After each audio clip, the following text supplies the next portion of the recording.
Assalamualaikum warahmatullahi wabarakatuh. Alhamdulillahirabbil alamin.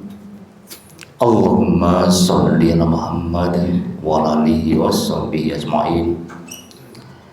Ya Rahman ya Rahim wa qul ya aziz hakim.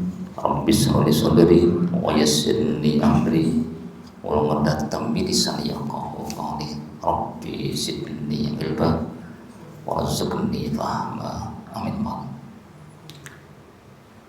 Qala ta'ala fi kitabil karim. A'udzu billahi minasyaitonir rajim. Kullu nafsin dha'iqatul maut wa innama tuwaffawna ujurakum yawmal qiyamah. Faman susanin nari mudakhilan jannata faqad faz. Wa mal hayatud dunya illa mata'ul ghurur. Allah Subhanahu wa taala berfirman, setiap yang berjiwa akan merasakan mati, dan hanya di hari kiamat akan diberi pembalasan dengan sempurna. Barang siapa dijauhkan dari neraka, dimasukkan ke dalam surga, itulah orang yang menang, itulah orang yang faiz, orang yang beruntung.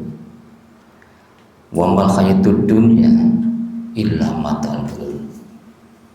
Dan tidaklah hidup di dunia ini kecuali mata'ul ghurur, kesenangan yang menipu, kesenangan yang memperdaya.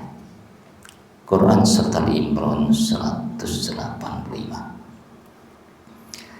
Allah SWT juga berfirman, Qul innal mautal ladzi tafirruna minhu fa innahu mulaqikum tsumma turadduna ila alimil ghaibi wasyahadati fayunabbiukum bima kuntum ta'malun.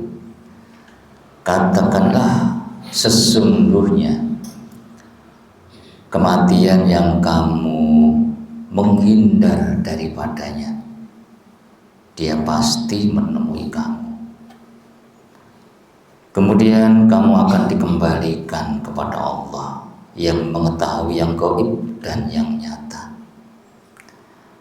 Lalu dia akan beritakan kepada kamu apa yang telah kamu kerjakan. Surat Al-Jumu'ah ayat yang ke-8.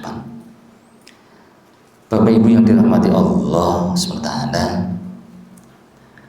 setiap kita dipastikan akan berjumpa dengan kematian. Di dalam tafsir Ibnu Katsir dibahas tentang apa itu mati. Ibnu Katsir mengatakan mati adalah selesai tinggal di dunia dan memulai hidup di akhirat. Jadi mati bukan selesai jadi manusia, tetapi hanya selesai tinggalnya di dunia dan baru memulai hidup di akhirat. Ibnu Qayyim mengatakan tentang mati adalah bangun. Orang yang mati itu orang yang baru bangun. Bangun dari hidup tidak sebenarnya kepada hidup yang sebenarnya. Karena hidup yang sebenarnya adalah setelah meninggalkan dunia, yaitu akhirat. Wa ma hadhil hayatud dunya illa lahu wa la'ibu wa inna darul akhirata yang hayawan lau kan ya'lamun. Dan tidaklah hidup di dunia ini melainkan main-main, sendoguru, dan kampung akhirat itulah yang sebenarnya kehidupan. Lau kami alamun, kalau kamu itu tahu. Surat Al-Ankabut ayat 64. Bapak Ibu yang dirahmati Allah SWT, kalau kita ditanya tentang kematian, umumnya kita tidak ingin segera ketemu dengan kematian. Sebagaimana yang Allah firmankan dalam Quran surat Zumar ayat 8, katakanlah, Qul innal mautal ladzi tafirruna minhu, sesungguhnya kematian yang kamu lari daripadanya. Setiap kita selalu menghindar dari yang namanya mati. Kalau kita ditawari mati, jelas rata-rata tidak mau. Sehingga kenapa kok rumah sakit itu laris, obat laris? Ya karena orang itu tidak ingin ketemu mati sekarang. Tetapi kematian itu tidak bisa dihindari sebetulnya.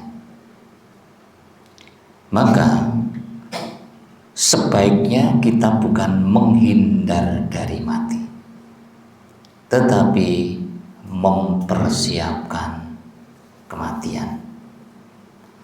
Karena memang anggapan manusia itu mati bisa dihindari, sehingga dia berusaha untuk sembuh dari sakit supaya tidak ketemu mati.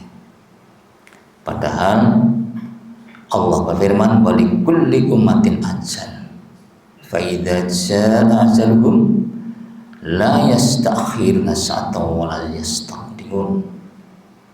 Dan setiap umat mempunyai ajal atau batas waktu. Apabila ajalnya tiba, mereka tidak bisa minta ditunda atau dipercepat sesaat pun. Surat Al-A'raf ayat 34. Kita paham bahwa kita tidak mungkin bisa menghindar terus dari mati, dan kita paham bahwa kita itu sudah dijatah kapan mati. Tetapi kesibukan kita umumnya bagaimana menghindari mati, bukan bagaimana mempersiapkan mati. Bahkan kalau kita disuruh milih mana, panjang umur atau mati sekarang husnul khotimah, Bapak Ibu pilih mana?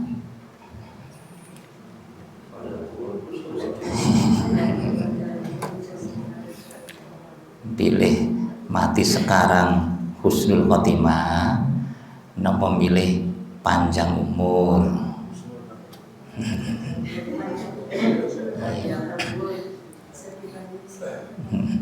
Ya paling-paling panjang umur dan husnul khotimah.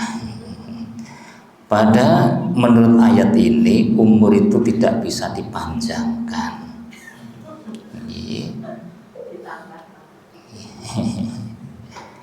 Panjenengan donga panjang umur, umpami dikabulke tambah 300 tahun. Ya rata-rata orang itu yang dipikir panjang umur.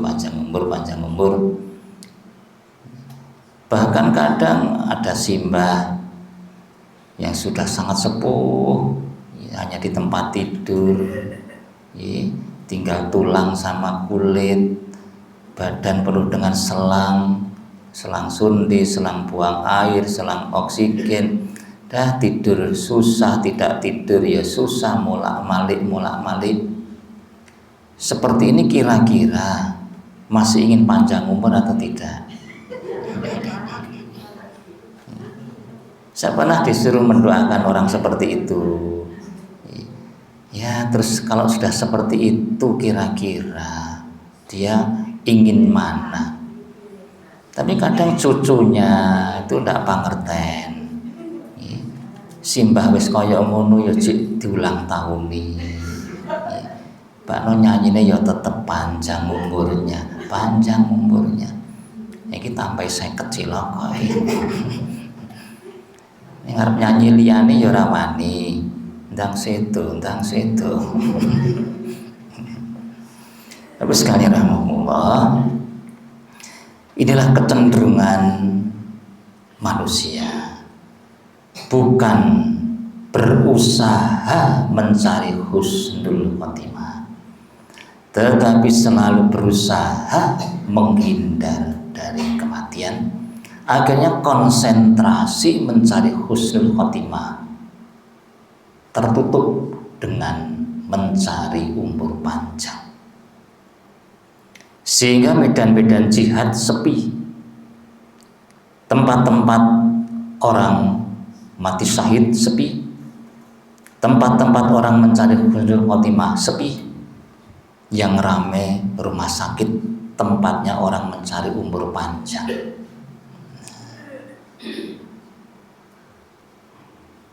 Yang akan kita bahas adalah sekalian, ketika Rasulullah SAW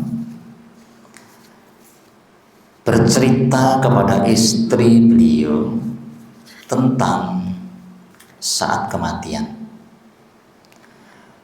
Dari Anas bin Malik, dari Ubadah bin Syamit radhiyallahu, Nabi sallallahu alaihi wasallam bersabda, barang siapa yang merasa senang berjumpa dengan Allah, maka Allah juga senang berjumpa dengan dia. Barang siapa benci berjumpa dengan Allah, maka Allah juga benci berjumpa dengan dia. Istri Nabi berkata, sesungguhnya kami ini benci mati. Kami ini tidak ingin segera mati, maksudnya. Itulah fitrah manusia. Padahal berjumpa dengan Allah itu berarti meninggal. Kemudian Nabi menjawab, maksudnya jika mau kematian datang kepada orang beriman, dia akan mendapatkan berita gembira. Jadi ketika orang beriman itu akan meninggal dunia, dia mendapatkan berita gembira. Dari siapa? Dari malaikat. Apa beritanya? Diberitahu oleh malaikat bahwa ridho dan kemuliaan dari Allah telah menunggu dia. Maka tidak ada sesuatu yang lebih dia cintai ketimbang yang ada di hadapannya. Maka dia senang berjumpa dengan Allah, dan Allah pun juga senang berjumpa dengan dia. Jika orang kafir sekarat, maka dia mendapatkan berita gembira dari malaikat. Apa? Siksa dan murkanya Allah sudah menunggu dia. Dan tidak ada sesuatu yang lebih dia benci selain yang ada di hadapannya. Maka dia benci berjumpa dengan Allah, dan Allah pun juga benci berjumpa dengan dia. Hadis Imam Bukhari. Berarti ternyata ketika nanti kita akan meninggalkan dunia, kita akan diberi kabar oleh malaikat apa yang akan kita temui setelah meninggalkan dunia itu. Kalau berita dari malaikat adalah ridho dan ampunan Allah sudah menunggu, maka orang itu pasti akan gembira karena dia akan ketemu dengan Allah dengan sukacita. Tapi ketika diberitahu malaikat Allah sudah menunggu dengan hukuman dan kemarahan, pasti orang itu tidak suka ketemu dengan Allah. Itulah berita dari malaikat menjelang seseorang meninggal dunia. Di dalam buku Al-Janaiz, buku jenazah, kumpulan hadis-hadis sahih dari Syekh Albani, saya simpulkan tentang peristiwa kematian bahwa Rasulullah SAW beritakan, jika yang mati adalah orang beriman, maka Allah akan utus malaikat, para malaikatnya, untuk datang membawa kain kafan harum baunya. Para malaikat itu wajahnya putih seperti matahari. Para malaikat itu duduk sejauh mata memandang dari orang yang akan meninggal itu. Kemudian datanglah malaikat maut. Malaikat maut itu duduk di dekat kepala orang yang mau meninggal itu. Kemudian malaikat maut itu berkata, wahai jiwa yang baik, keluarlah menuju ampunan dan ridho Tuhan. Maka roh itu akan keluar, mengalir seperti tetesan air yang mengalir dari mulut kantong air. Kemudian malaikat mengambilnya, kemudian dibungkus dengan kain kafan harum baunya, kemudian dibawa ke langit, dan malaikat-malaikat penjaga pintu langit membuka pintunya, saling menanyakan, ini roh siapa yang berbau harum. Dan memang malaikat itu suka dengan bau harum. Terus dia bawa ke langit, diperintah untuk dicatat di catatannya roh orang yang baik-baik yang namanya Illiyin. Kemudian roh itu dikembalikan ke dunia untuk mengiringi jenazahnya. Tetapi ketika yang mau mati adalah orang jahat, turunlah para malaikat dari langit, duduk depan sejauh mata memandang. Malaikat itu wajahnya bengis, hitam, memakai pakaian yang menjijikkan, membawa kain kafan busuk baunya. Datanglah malaikat maut dekat di bagian kepala orang itu. Malaikat berkata, wahai jiwa yang busuk, keluarlah menuju kebencian dan murkanya Allah. Maka roh itu tidak mau keluar, sehingga harus dicabut oleh malaikat. Tidak seperti rohnya orang yang baik, dipanggil keluar seperti tetesan air yang keluar dari wadahnya. Rohnya orang jahat harus dicabut. Roh itu dicabut seperti mencabut bulu kain wul yang tebal dan basah.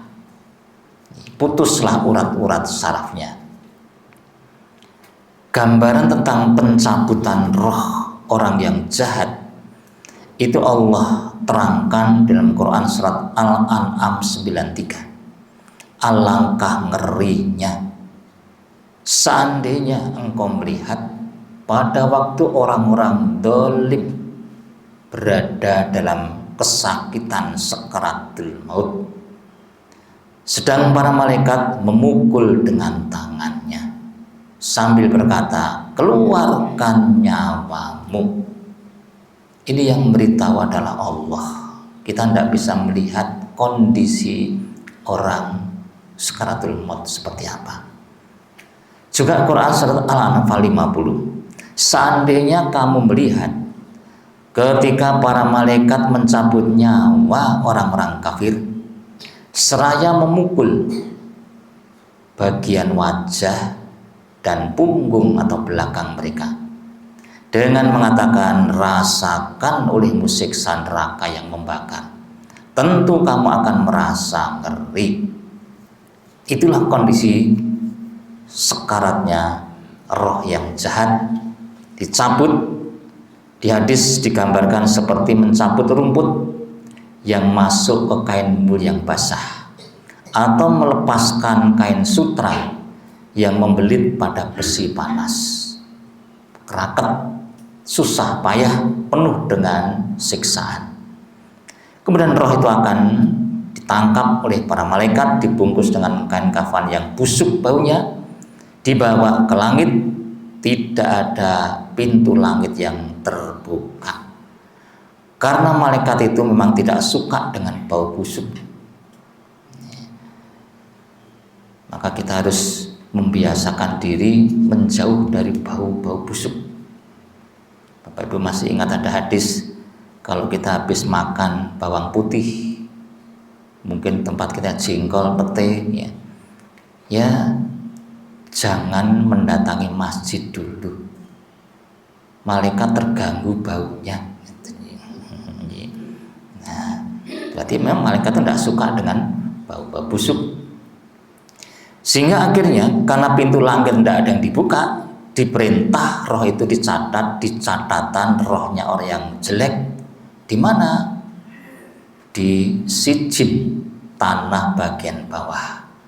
Terus roh itu dikembalikan ke dunia untuk mengiringi jenazahnya.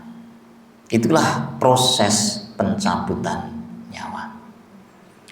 Dan kita tahu dari pemberitahuan Nabi kita, karena saya sendiri juga belum mengalami, jadi belum pengalaman. Bapak Ibu percaya atau tidak, nggih monggo. Penasaran nggih tindarin. Itulah pemberitahuan Nabi kita tentang proses kematian. Malaikat akan datang membawa kain kafan. Malaikat maut yang bertugas mengeluarkan nyawa duduk di bagian kepala. Berarti roh itu memang dikeluarkan dari arah kepala. Maka Bapak Ibu, kalau pernah menunggui orang yang mau meninggal dunia, itu biasanya yang dingin mana dulu? Di dalam Quran surat Al-Qiyamah ayat 26 sampai 30, sekali-kali tidak apabila nafas telah sampai di kerongkongan dan dikatakan siapa yang bisa menyembuhkan, dan dia yakin bahwa sesungguhnya itulah saatnya perpisahan, dan bertaut betis kiri dan betis kanan, kepada Tuhanmu lah pada hari itu kamu dihalau atau dikembalikan. Jadi ternyata roh ketika pencabutan itu naik sampai di kerongkongan, maka orang yang mau meninggal itu biasanya yang dingin dulu bagian bawah kaki. Coba Bapak Ibu pegang kakinya, sudah dingin apa tidak? Terus geremet munggah. Roh sampai di kerongkongan dan dia akan dikeluarkan ke atas. Maka ketika Nabi masuk ke tempat salah seorang sahabat yang meninggal dunia, satu rumah belum tahu kalau keluarganya itu sudah meninggal. Ditunggoni saja. Nabi masuk, ini sudah meninggal dunia. Nabi terangkan. Dari mana Nabi tahu? Mata orang yang meninggal dunia itu selalu melihat jalan roh yang keluar. Maka orang meninggal itu matanya mesti terbalik ke atas. Melihat jalan roh yang keluar.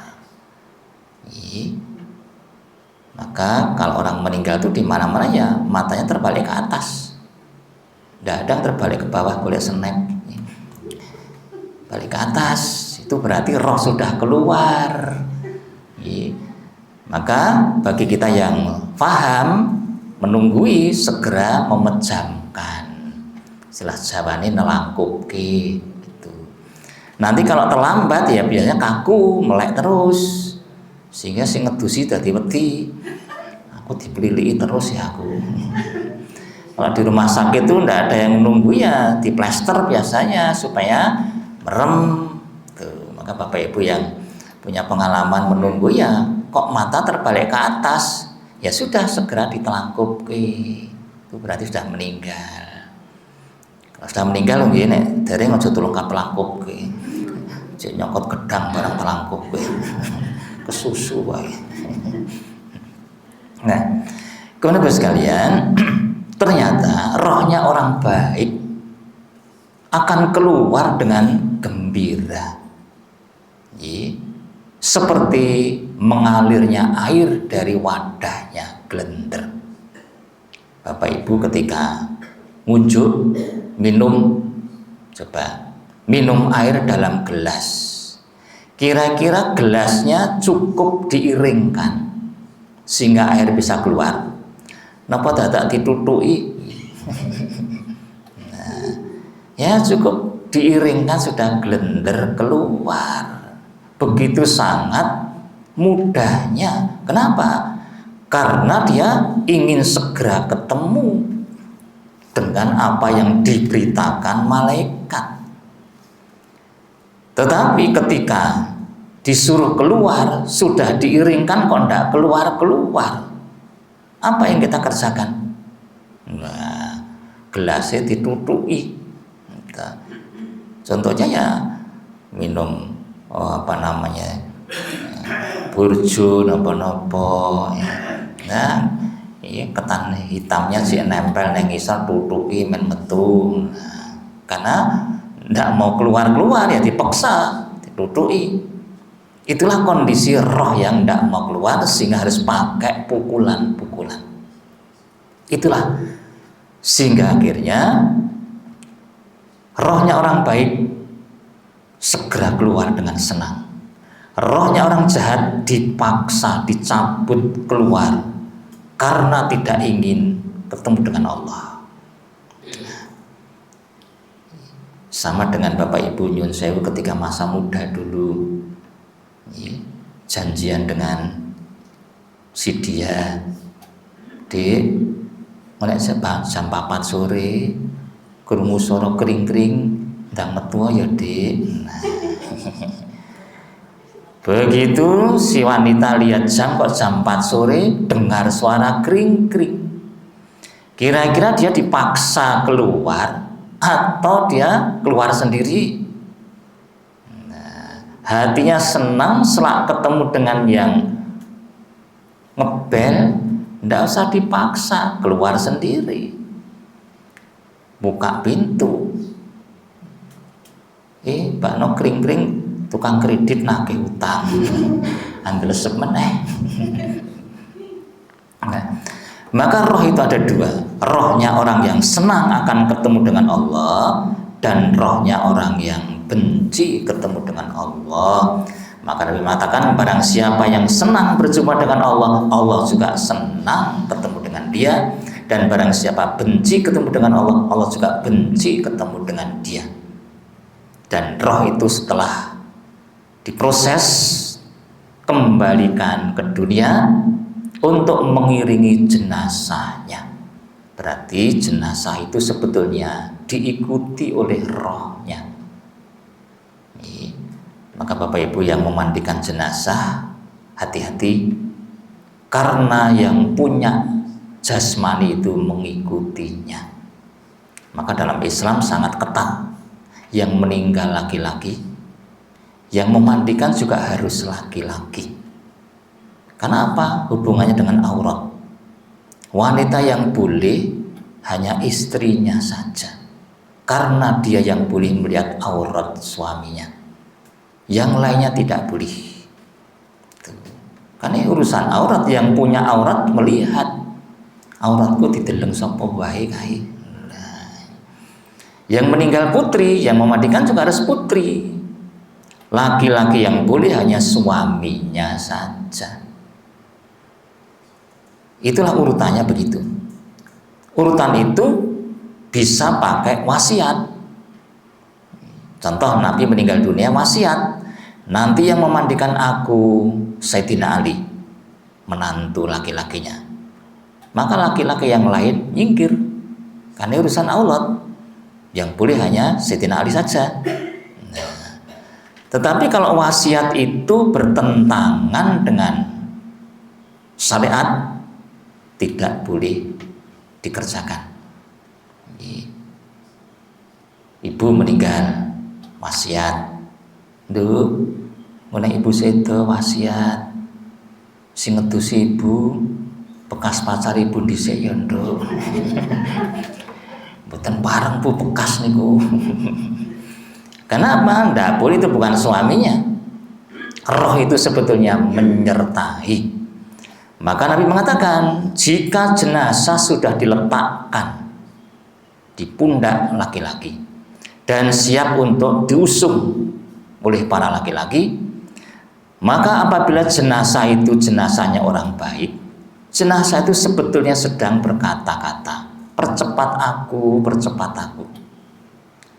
Sementara kalau jenazah itu jenazahnya orang yang jahat, roh diangkat, roh pun jenazah diangkat di pundak, roh itu sedang teriak-teriak ketakutan, celaka, celaka, dikemanakan aku. Suara jenazah itu didengar segala sesuatu kecuali manusia. Jika manusia bisa mendengar, dia akan pingsan, kata Nabi. Hadis Imam Bukhari. Ternyata roh itu mengikuti jenazahnya. Jenazah orang baik, rohnya minta-minta segera dipercepat. Apa kata Nabi? Percepat, supaya sebelah ketemu dengan yang menyenangkan. Roh orang jahat teriak-teriak. Nabi juga mengatakan, percepat, barang jelek jangan lama-lama di pundak kalian. Maka bapak-bapak itu, baik itu jenazahnya orang baik atau jahat, itu gotongnya cepet. Bet. Nek sing apik ndang ketemu karo sing nyenengke, nek sing ala barang ala aja kesuwen ning pundak kita. Maka sunnah dalam Islam itu bawa mayit itu banter cepet, sak cepet-cepeti. Ning aja sampai ngrusak mayitnya kontal cemplung kalen. Enggak rapi. Dan tidak boleh santai, guyon, mampir tuku dawet, bakul dawet kirap-kirap. Oleh itu sekalian, itulah proses kematian kita nanti. Pertanyaannya, apakah besok kita termasuk yang mendapatkan berita gembira? Ini dah yang nanti insya Allah akan kita bahas berikutnya.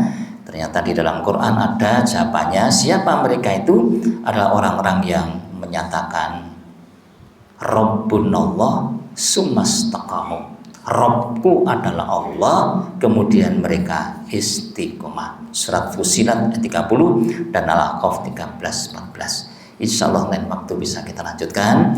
Demikian dulu. Billahi taufiq wal hidayah. Assalamualaikum warahmatullahi wabarakatuh.